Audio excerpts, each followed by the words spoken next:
खबर तक पर दिखाई जाने वाली सुपरहिट फिल्मों की कहानियों की श्रृंखला की अगली कड़ी के रूप में मैं जिस फिल्म की कहानी को लेकर आप सबके समक्ष उपस्थित हो रहा हूं, वह फिल्म है मवाली। यह फिल्म 1983 ईस्वी में रुपहले पर्दे पर आई थी और इस फिल्म के निर्देशक थे के बपैया। इस फिल्म की मुख्य भूमिका जितेंद्र, श्रीदेवी और जया प्रदा ने निभाई थी, जबकि इस फिल्म में खलनायक की भूमिका में थे शक्ति कपूर और कादर खान। इसके अलावा अरुणा ईरानी, श्रीराम लागू आदि कलाकारों ने इसमें सहायक की भूमिका निभाई थी। इस फिल्म में कई आकर्षक नृत्य और श्रुति मधुर गानों का समावेश किया गया था। इस फिल्म के संगीतकार थे बप्पी लहड़ी और फिल्म में गानों को स्वर दिया था किशोर कुमार और आशा भोसले ने। इस फिल्म के कुछ श्रुति मधुर गानों की प्रथम कुछ पंक्तियों को मैं आपके आनंद के लिए गुनगुनाने का प्रयास करता हूँ।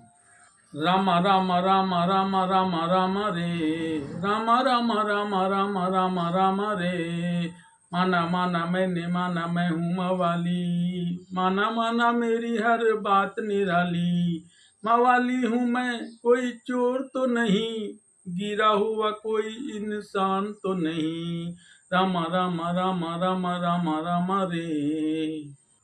है झोपड़ी में चारपाई, मानुष बिना में रोटी पड़ी, झोपड़ी में चारपाई, मानुष बिना में रोटी पड़ी, प्यार में कर ले हंगामा, निकल न जाए सुहानी घड़ी, झोपड़ी में चारपाई। उई अम्मा उई अम्मा उई अम्मा उई अम्मा उई अम्मा उई अम्मा, जाने मुश्किल ये क्या हो गई, तेरे बदन में तूफान उठा तो साड़ी हवा हो गई। हा तो आइए जानते हैं क्या है फिल्म मवाली की पूरी कहानी। फिल्म मवाली की कहानी की शुरुआत एक जीप के एक जंगली रास्ते से आ रहे होने के दृश्य से होती है, जिसे रमेश, जिसकी भूमिका जितेंद्र ने निभाई है, चला रहा होता है। कुछ दूर चलने के बाद इसे बीच सड़क पर खड़ी एक कार को घेरे हुए कुछ लड़कियां खड़ी मिलती हैं। वह लड़कियों से इस बीच सड़क पर गाड़ी खाड़ी करने को लेकर सवाल करता है। तो इन लड़कियों में मौजूद निशा वर्मा, जिसकी भूमिका जया प्रदा ने निभाई है, और जो एक धनपति गोयल वर्मा, जिसकी भूमिका श्रीराम लागू ने निभाई है, उसे जवाब देते हुए कहती है कि जब यह गाड़ी चलते चलते बिगड़ गई है तो यह बीच में खड़ी नहीं होगी तो कहाँ खड़ी होगी।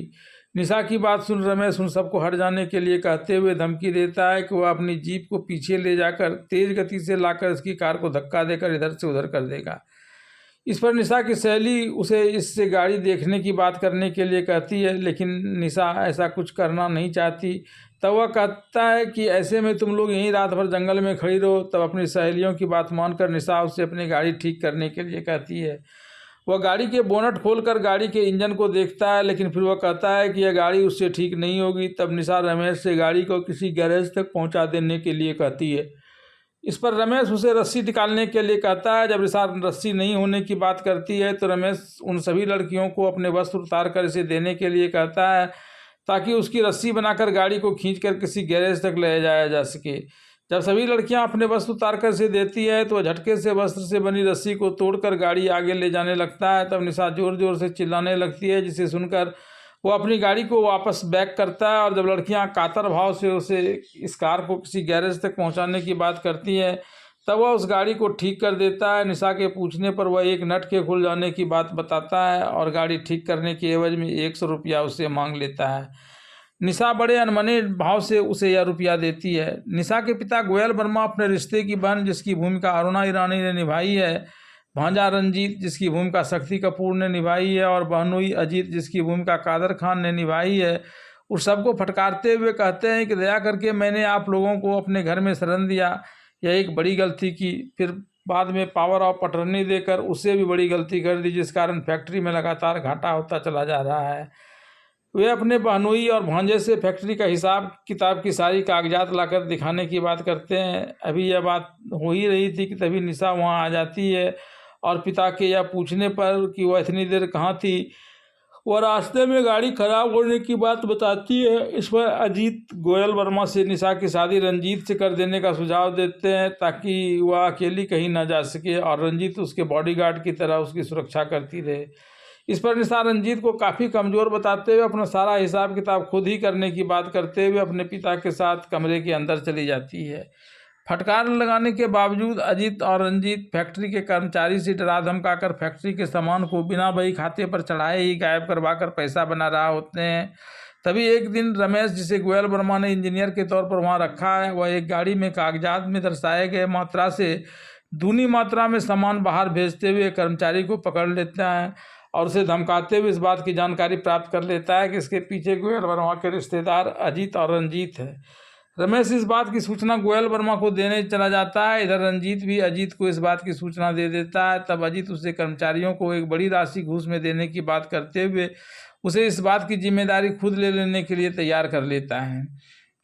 इंजीनियर रमेश के कहने पर गोयल वर्मा और निशा फैक्ट्री आते हैं तो अजीत और रंजीत को उस कर्मचारी को पीटते हुए पाते हैं, जिसे बाद में पुलिस के हवाले कर दिया जाता है। एक दिन निशा की गाड़ी रास्ते में ख़राब हो जाती है और वह साइकिल से फैक्ट्री आती है और यहाँ रमेश से अपनी गाड़ी ख़राब होने की बात बताते हुए उससे इसे ठीक करने के लिए जाने की बात करती है। यह देख रंजीत चिढ़ जाता है और निशा से कहता है कि यह बिल्डिंग का इंजीनियर है, गाड़ी का इंजीनियर नहीं है। तब निशा उसे हर चीज़ का इंजीनियर बताते हुए अपने साथ ले जाने लगती है। रास्ते में ये दोनों खूब मस्ती करते हैं और गाना गाते हैं, नाच करते हैं। रमेश और निशा को इस प्रकार प्रेम करते हुए देख रंजीत और अजीत निशा के पिता गोयल वर्मा के पास इस बात की शिकायत करने पहुंच जाते हैं कि निशा इस फैक्ट्री में काम करने वाले रमेश इंजीनियर से इस प्रकार खुलेआम प्यार करती है, जिसे देखकर लोग ताने मार रहे हैं। तब गोयल वर्मा बनावटी गुस्से का प्रदर्शन करते हैं। तब तक निशा भी वहां आ जाती है, जिसे देखकर गोयल वर्मा उसे रमेश के साथ मिलने को लेकर सवाल करते हैं। इस पर निशा कहती है कि वह इंजीनियर रमेश से प्रेम करती है। तब गोयल वर्मा अजीत से कहते हैं कि वह जल्दी से निशा की शादी की तैयारी करे।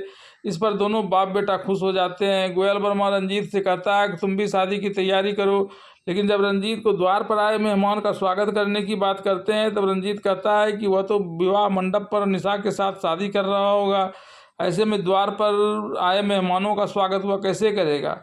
तब गोयल वर्मा कहते हैं कि तुम द्वार पर मेहमानों का स्वागत करोगे, मंडप पर निशा की शादी इंजीनियर रमेश से होगी। यह सुनकर दोनों बाप बेटा का सिर चकरा जाता है। एक दिन गोयल वर्मा गंगू, जो रमेश का हम शक्ल है और जिसकी भूमिका जितेंद्र ने निभाई है, जो एक जेब कतरा है, उसे जूली के साथ प्रेम करते हुए देखते हैं। वह गंगू को रमेश समझ लेते हैं और उसके बाद गुस्से में आकर रमेश और निशा की प्रस्तावित शादी को रद्द कर देते हैं। गंगू एक जेब काटने के मामले में गिरफ्तार होकर जेल चला जाता है। गोयल वर्मा रमेश की शादी तोड़ने के बाद अपने वकील को अपना पुराना वसीयत रद्द कर नया वसीयत बनाने की बात करते हैं। इस बात की जानकारी अजीत और रंजीत को हो जाती है और वह एक भाड़े के अपराधी को गोयल वर्मा की हत्या के लिए तैयार कर लेता है और हत्या के दिन दोनों बाप बेटा गोयल वर्मा के घर से बाहर आकर एक होटल में ठहर जाते हैं। उस रात अपराधी गोयल वर्मा की हत्या कर भाग जाता है, लेकिन चोरी के इरादे से वहाँ आए गंगू को निशा देखती है और उसे हत्यारा समझ लेती है। उन दोनों की शक्ल मिलने की वजह से वह गंगू की जगह रमेश को हत्यारा समझती है।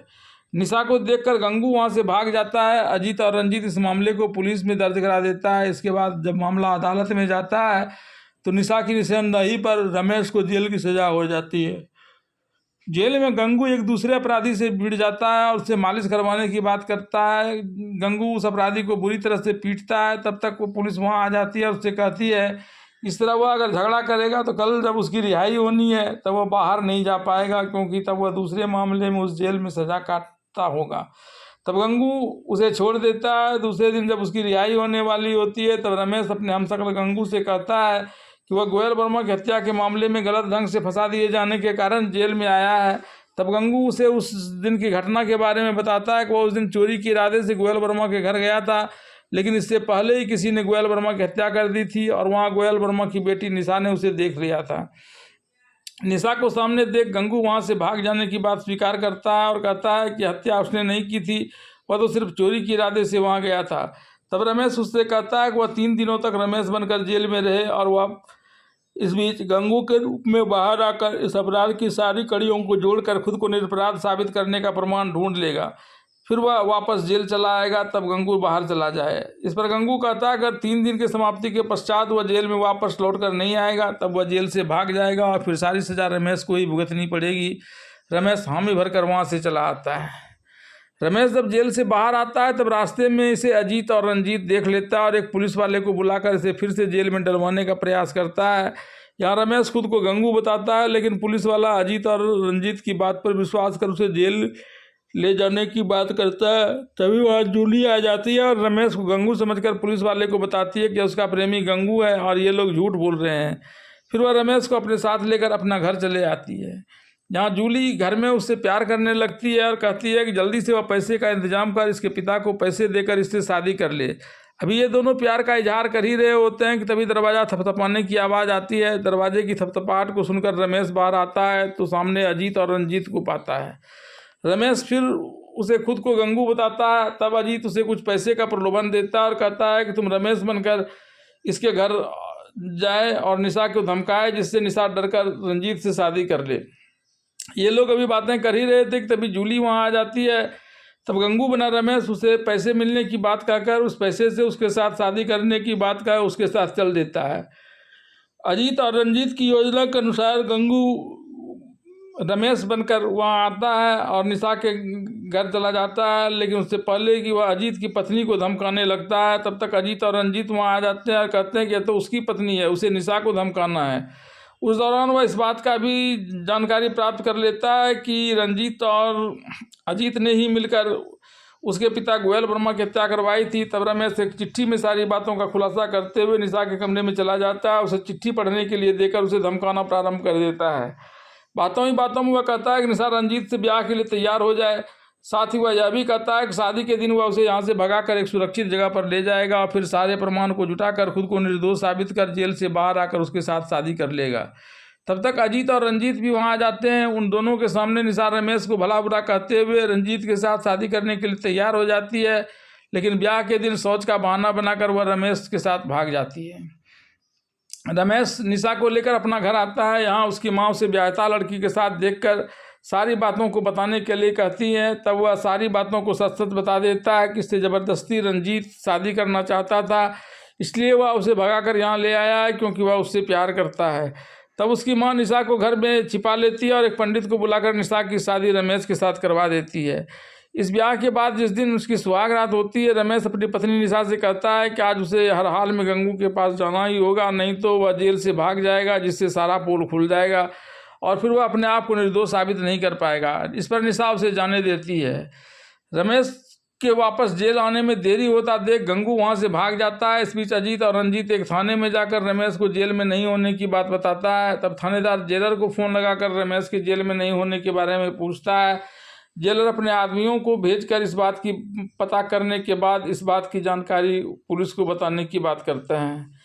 रमेश के जेल से बाहर आने की बात चारों ओर फैली हुई होती है, जिसे सुनकर एक अपराधी रमेश को मारने के लिए उसके गांव आता है। वह इसके गांव वालों को डरा धमका कर यह बता देता है कि रमेश के कारण उसे जेल की सजा हुई थी, ऐसे में वह रमेश को जान से मार देगा। यह कहकर वह रमेश को ढूंढने चला जाता है। तभी गंगू गांव लौटता है। गंगू को रमेश समझकर गांव का एक दुकानदार उसे इस सारी बातों की जानकारी दे देता है कि एक अपराधी उसे मारने के लिए यहाँ आया हुआ है। गंगू अभी इस बात पर विचार ही कर रहा होता है कि तभी वह अपराधी सामने आ जाता और उससे भिड़ जाता है। तब गंगू उसे बुरी तरह से पीट कर एक कुएं में धकेल कर उसकी जान लेना चाहता है। इस पर जब वह यह कहता है कि उसे छोड़ दिया जाए तो वह कभी इस गांव में अपना पैर भी नहीं रखेगा। इस पर गंगू उसे छोड़ देता है। इस घटना के बाद ग्रामीण गंगू को रमेश समझकर उसके साथ खुशियां मनाता है और उसके घर पहुंचा देता है।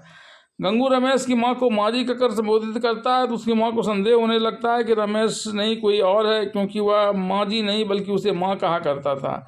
इसके बाद जब गंगू निशा के पास जाता है तो निशा सारी बात समझ लेती है और गंगू से कहती है कि उसने कोई गलत हरकत करने का प्रयास किया तो पुलिस के सामने या उसकी पोल खोल देगी, इसलिए वह दिखावे के लिए उसके साथ पति पत्नी की तरह रहने का ढोंग करे। अपनी पोल खुल जाने के डर से गंगू वैसा ही करने की बात करता है। एक दिन गांव में एक देसी दारू के दुकान का उद्घाटन होना है। इसमें मंत्री के नहीं पहुंचने पर ग्रामीण रमेश से उस दुकान का उद्घाटन करवाने की बात दुकान के मालिक से कहता है। तब दुकान का मालिक भी इसके लिए तैयार हो जाता है। इस दुकान के उद्घाटन के अवसर पर दुकानदार जब उसे शराब पीने के लिए देता है तो वह जमकर शराब पी लेता है और जूली के साथ नाचना गाना शुरू करता है, खूब मस्ती करता है। यहाँ से जब वह अपना घर जाता है तो उसके सामने उसकी रमेश की माँ आ जाती है, जिसको इसे दारू पिए देखकर इस पर शक होता है कि रमेश तो कभी दारू पीता नहीं था। इस बीच निशा भी वहाँ पहुँच जाती है और कहती है ग्रामीणों ने ज़बरदस्ती दारू पिला दिया है, क्योंकि आजकल दारू पीना फैशन हो गया है, इसलिए इन्होंने लोगों की खुशियों के लिए थोड़ी पी ली है। उस रात निशा के आने से पहले ही गंगू उसे घर के कुछ सामान की चोरी कर उसे अपने वस्त्र रखकर भागने की तैयारी करते हुए देखती है। तब वह रमेश उस गंगू से कहती है कि वह रमेश नहीं गंगू है, यह बात वह पहले से जानती है। और वह कहता है कि वह जूली से प्यार करता है और उसके लिए उसने चोरी की है, क्योंकि उसके पिता का कहना है कि जब तक उसे एक निर्धारित पैसे नहीं मिलेंगे तब तक वह जूली की शादी उससे नहीं करेगा, इसलिए उसने इस घर में भी चोरी की है। तब निशा उसे अपने गले का हार देकर कहती है कि तुम इसे बेचकर अपना शादी कर लेना। तब गंगू कहता है कि वह मवाली है, लेकिन वह गिरा हुआ व्यक्ति नहीं है कि किसी औरत के गले की हार को स्वीकार कर अपनी शादी करे। तब निशा कहती है कि इसे अपनी बहन की तरफ से तोहफा समझ कर ले लो और शादी कर लो। तब गंगू कहता है कि मेरा इस दुनिया में कोई नहीं, एक जूली है तो उसके पिता उससे मेरी शादी नहीं होने देते, और ऊपर भगवान है तो मुझ पर मेहरबान नहीं। अब ले देकर एक बहन मिली है तो उसका हार तो मैं कदापि नहीं ले सकता। और देखो अब मैं तुम्हारे लिए क्या क्या करता हूँ और कैसे तुम्हारे पति को जेल से निकालता हूँ। इस बीच अजीत और रंजीत रमेश के घर आ जाता है और रमेश की माँ के समक्ष गंगू का पोल खोल देता है। गंगू का पोल खुलते ही रमेश की माँ निशा पर काफ़ी गुस्सा करने लगती है। इसका फ़ायदा उठाकर अजीत और रंजीत ज़बरदस्ती निशा को अपने घर ले आते हैं और यहाँ जबरन उस पर रंजीत के साथ ब्याह करने का दबाव बनाने लगते हैं। हालांकि निशा इसका विरोध करती है। निशा से उसके पति को जेल से निकलवाने का वचन देकर गंगू कमाने गया था, और जब वो वापस कुछ पैसे कमा कर आता है तो सामने रमेश की माँ को पाता है। वह गंगू पर बुरी तरह से बिफरते हुए कहती है कि तुमने और निशा ने मिलकर मुझे ठगा है, उसको तो उसके फूफा ले गए, तुम भी जल्दी से यहाँ से भाग लो, नहीं तो मैं गाँव वालों को बुला लूँगी। गंगू बार बार उसे निशा के चरित्र पर संदेह नहीं करने की बात करता है। इस पर जैसे ही रमेश की माँ ग्रामीणों को आवाज़ देने लगती है, वैसे ही गंगू अपने साथ लाए रुपये को दरवाजे पर रखकर वहाँ से भाग जाता है। इसके बाद रमेश की बार रमेश से मिलने जब जेल जाती है और घर में घटी घटना के बारे में उसे जानकारी देती है, तो इसे सुनकर रमेश उससे कहता है कि तुमने बड़ी गलती कर दी माँ, निशा बिल्कुल बेकसूर है। उसके फूफा और उसका फुफेरा भाई वहाँ उस पर जुल्म ढाएगा और फुफेरा भाई रंजीत के साथ जबरन उसकी शादी करा दी जाएगी। फिर वह अपने माँ से कहता है कि मैं तो अभी जेल से बाहर नहीं निकल सकता, ऐसे में तुम गंगू के पास जाओ और उसे सारी बातें बताओ। रमेश से मिलकर रमेश की माँ गंगू के पास आकर प्यार से उसे बेटा बेटा कहकर पुकारती है। यह सुनकर गंगू की पालने वाली माँ सामने आती है और रमेश की माँ से पूछती है कि तुम इसे कैसे जानती हो कि यह तेरा बेटा है। इस पर रमेश की माँ कुछ नहीं बता पाती है। तब गंगू को पालने पोसने वाली उसकी माँ कहती है कि गंगू को उसने सिर्फ पाला है, गंगू उसका अपना बेटा नहीं बल्कि यह तुम्हारा बेटा है। प्रसव के दिन तुमने जुड़वा बच्चे को जन्म दिया था, उसमें से एक बच्चे को मेरे पति ने उठाकर मेरी गोद में दे दिया था ताकि मैं विचलित नहीं हूँ। गंगू को जैसे ही पता चलता है कि रमेश उसका भाई है, वह तुरंत निशा को बचाने के लिए उसके घर आ जाता है। अजीत कुछ गुंडों को बुला लेता है। इसके बाद सबको ये मिलकर निशा पर रंजीत के साथ शादी करने का दबाव बनाने लगते हैं। निशा अपना मंगलसूत्र दिखाते हुए खुद के पहले से ही शादीशुदा होने की बात करती है। इस पर सब मिलकर उसे पीटते हैं और जल्दी से कपड़े बदलकर ब्याह मंडप में आने के लिए कहते हैं। निशा कपड़े बदलने से इनकार करती है और ब्याह मंडप पर जाने के लिए तैयार नहीं होती है। तब रंजीत की माँ उसे खूब पीटने लगती है। तभी जूली वहाँ आ जाती है और उसे देखकर रंजीत की माँ से कहती है कि आप इसे छोड़कर चले जाइए, मैं इसे तो क्या यहाँ के सारे मर्दों को भी साड़ी पहनवा दूंगी। रंजीत की माँ के जाते ही वो प्रत्यक्ष रूप से निशा को डांटती है, लेकिन अंदर ही अंदर सारी बातें बता देती है, जिससे निशा शादी का जोड़ा बनकर ब्याह मंडप की तरफ जाने लगती है। ठीक इसी समय गंगू वहाँ आकर अजीत रंजीत और उसके गुंडों को ललकारता है। इसके बाद वहाँ दोनों पक्षों के बीच जमकर मारपीट होती है, जिसमें गंगू, जूली और निशा मिलकर अजीत रंजीत और उसकी माँ तथा सारे गुंडों को पीट पीट कर बुरा हाल कर देती है। फिर वह अजीत रंजीत और उसकी माँ को घर से बाहर निकालने लगता है। तब अजीत उन लोगों के सामने बाहर न निकालने को लेकर गिड़गिड़ाने लगता है। तब गंगू उसे इस शर्त पर घर में रहने के लिए देने के लिए तैयार हो जाता है कि वह घर के सारे काम काज करेंगे। कभी काम नहीं करने के कारण रंजीत को यहाँ काम करना काफ़ी खलता है। वो अपने पिताजी से कहता है कि इससे बढ़िया तो बाहर सिर पर टोकरी रखकर सब्जी बेचना है। तब उसके पिता अजीत उसे कुछ बातें समझाते हुए कहते हैं कि वह इस घर को छोड़कर क्यों नहीं जा रहा है, यह बात समझ लूँ। इसी क्रम में वह रंजीत के साथ मिलकर निशा के पिता गोयल वर्मा की हत्या की बात को अपनी पत्नी को सुना रहा है। तभी उसे पता चलता है कि ये सारी बातें टेप हो रही थी। तब रंजीत अपने पिता से कहता है कि अब तो इन दोनों को ही फांसी हो जाएगी। तब रंजीत उसे अपना करिश्मा देखने की बात करता है। फिर वह अपने गुंडे को वहाँ बुला लेता है। गंगू, जूली और निशा इस टेप को पाकर बहुत खुश होते हैं। उन्हें लगता है कि इसके वे रमेश के सारे सबूतों को अदालत में पेश कर लेंगे और रमेश जल्दी ही जेल से छूट जाएगा। लेकिन तभी अजीत अपने गुंडों के साथ वहां आ जाता है और गंगू, जूली तथा निशा से उस टेप को सौंप देने के लिए कहता है। टेप देने से इनकार करने पर अजीत अपने लेयर 1 के गुंडे को आगे भेजता है, जिससे एक बार फिर से गंगू, जूली और नेहा के साथ रंजीत और उसके गुंडे की लड़ाई होने लगती है। गंगू, जूली और निशा एक बार फिर जमकर इन लोगों की पिटाई करता है। तब तक अजीत दूसरे लेयर के गुंडे को बुला लेता है। पहले से लड़ाई कर रहे होने की वजह से गंगू, जूली और निशा थोड़ी सुस्त पड़ जाती हैं। इसका फायदा उठाकर अजीत का लेयर 2 का गुंडा सबके हाथ पैर को बांध देता है। बावजूद इसके जब गंगू टेप नहीं देता है तब अजीत लेयर 3 के गुंडे को बुला लेता है, जो इसमें से किसी को आग के लपट के ऊपर लटकाता है तो किसी को तेज घूमने वाले चरखी पर लिटाकर तरह तरह की यातनाएं देता है। इस बीच अजीत और रंजीत जेल में रमेश से मिलकर उससे कहता है कि वह इस बात को स्वीकार कर ले कि गोयल वर्मा की हत्या उसने ही की है। पहले तो रमेश इस बात से इनकार करता है, लेकिन जब अजीत उसे कुछ फोटोग्राफ दिखाता है जिसमें गंगू, जूली और निशा की स्थिति बड़ी भयानक दिखाई गई है, गंगू का चेहरा रमेश से मिलने की वजह से इसका भी दोष उसके ऊपर ही पड़ेगा, इसलिए वह यहाँ से जाकर सबको मार देगा। तब रमेश अदालत में अपना अपराध स्वीकार करने की बात करता है। अगली सुनवाई में रमेश खुद को गोयल वर्मा का हत्या करना स्वीकार कर लेता है। अदालत उसे फांसी की सज़ा मुकर्रर कर देती है। फांसी की सज़ा से एक दिन पूर्व रमेश की माँ उससे मिलने जाती है तो आने वक्त उसे गीता दे देती है। माँ के वहाँ से आने के बाद रमेश गीता के पन्ने को पढ़ने लगता है तो उसमें एक आरी पत्ती पाता है। इस आरी पत्ती की मदद से वह झरोखे के सलाखे को काटकर जेल से फरार हो जाता है और अजीत के अड्डे पर आकर गंगू, जूली और निशा को बंधन मुक्त कर देता है। फिर अजीत, रंजीत और उसके गुंडों पर सब मिलकर वार करना प्रारंभ कर देते हैं। इन लोगों से निपटकर रमेश उस टेप को लेकर अदालत में जाता है, जिससे जज अपना फैसला बदल देते हैं। रमेश को तत्काल अपराध मुक्त करार दिया जाता है। अजीत तथा रंजीत को गोयल वर्मा की हत्या के अपराध में फांसी की सज़ा सुना दी जाती है। अजीत और रंजीत को फांसी की सज़ा होती है। इसके बाद रमेश का ब्याह निशा के साथ और गंगू का ब्याह जूली के साथ कर दिया जाता है और सब मिलकर खुशी खुशी रहने लगते हैं। फिल्म के इस दृश्य के साथ ही फिल्म मवाली की कहानी यहीं पर समाप्त हो जाती है।